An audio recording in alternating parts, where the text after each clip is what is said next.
Alright, this is the review for the Unit 9 test, R9, and in this first part we're going to look at this problem that has questions 1 through 5, so all of these here will be in this video.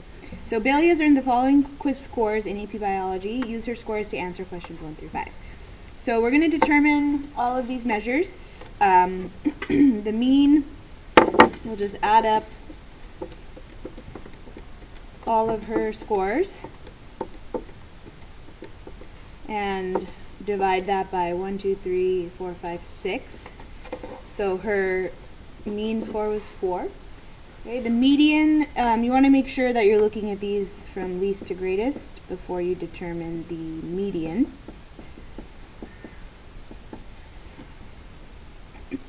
Alright, so we have 6 scores, so we need to look at the average of the 2 middle scores. That'll give us the median. So 4 plus 4.5 divided by 2. So 4.25. The mode we can see is 5, the most frequently occurring. The range is the largest minus the smallest, which is 2.5. And then standard deviation, we need to take, let me just grab a piece of scratch paper here. We need to take the mean score and list the distance from the mean of each of these scores here. So from 2.5 to 4 is 1.5. From 3 to 4 is 1. 4 to 4 is 0. 4.5 to 4 is 1/2. And 5 to 4 is 1. 5 to 4 is 1. So we're taking those distances from the mean, squaring them, adding them all together, dividing by how many scores there are, which is 6, and lastly taking the square root of all of that.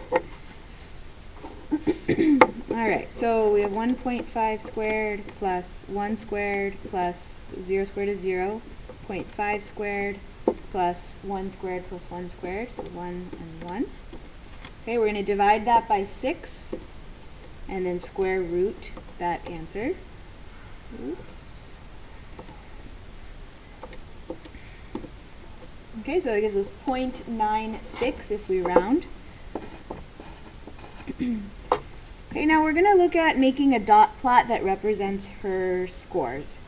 So 4.5, 4, 2.5, 3, 5, and 5. Which measure of central tendency best represents this data? So we can see here that the data, even though there's not that much of it, is skewed left. We have most of the scores up here near 5 and then a couple lower ones. Anytime the data is skewed to the left or right, the median is the best measure of central tendency. So in this case, the 4.25 would be the best measure of central tendency as opposed to the mean or the mode. Alright, in the gradebook, each student's score is entered out of 100.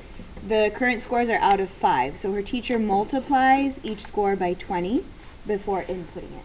So if you're changing a set of data by multiplying all of the numbers by a constant, let's go ahead and just list the scores first. So I'm going to multiply each score by 20. So 4.5 times 20 is 90. 4 times 20 is 80. 2.5 times 20 is 50. 3 times 20 is 60. 5 times 20 is 100. Determine the values of the following gradebook scores. Now, rather than recalculating mean, median, mode, and so on, if you understand what is happening with this transformation, that we're just multiplying all of the numbers, when you multiply, that causes these measures to also be multiplied by 20. So the mean originally was 4. Now it should be multiplied by 20, so it's 80. The median originally was 4.25. That would also be multiplied by 20, so 85. The mode will also be multiplied by 20, so 5 times 20 is 100. The range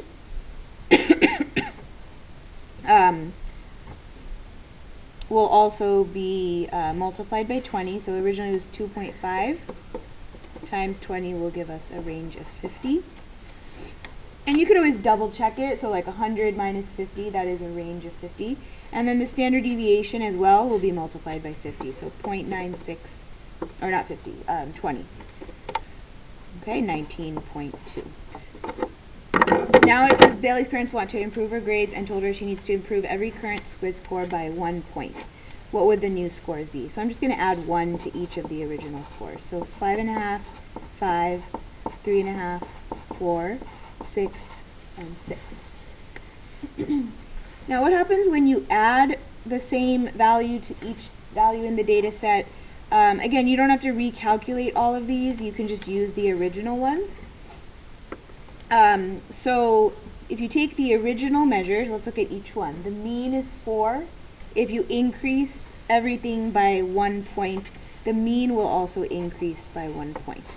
So it'll become 5 instead of 4. The median, originally the middle number was 4.25. Now the middle number will be 1 greater than that, so 5.25. The mode was originally 5, now the mode is 6, so 1 greater. Now be careful with range, because originally the range was 2.5. Now if you look at the range, if you do the largest one, 6 minus the smallest one, 6 minus 3.5 is still the same range, 2.5. So the range hasn't changed at all. Standard deviation, the data has all increased by 1, but the data is still the same amount spread apart from each other, so the standard deviation will not change. That will stay exactly the same. Alright, number 4, to determine Bailey's overall grade, her teacher drops any score that is more than 1 standard deviation away from the mean and calculates her grade based on the new mean. And then it tells you how to get each grade. Which grade would Bailey earn with her current quiz scores? So we're going to use her original quiz scores, and I'm just going to relist them here. These were the original ones on the original problem. The teacher's going to drop any of them that are more than 1 standard deviation away from the mean. So we know that the mean was originally 4. We know that the standard deviation was originally 0.96. So I'm going to look at what score you would get if you added 0.96, so that's 4.96. But also if you subtract 1 standard deviation, so 4 minus 0.96 is 3.04, so the low is 3.04. So I want to look for scores that are between these. Any others will be dropped. So the 2.5 will be dropped, the 3 will be dropped, the 5s will be dropped. So what grade would Bailey earn with her current quiz scores? Well, if she has a 4 and a 4.5, those are the two that we would want to look at. And we're going to find the new mean of those two scores. So if you just add those up, 4 plus 4.5 divided by 2. The new mean is 4.25. So looking at the grade breakdown here, that would be a B, because it's between these two scores.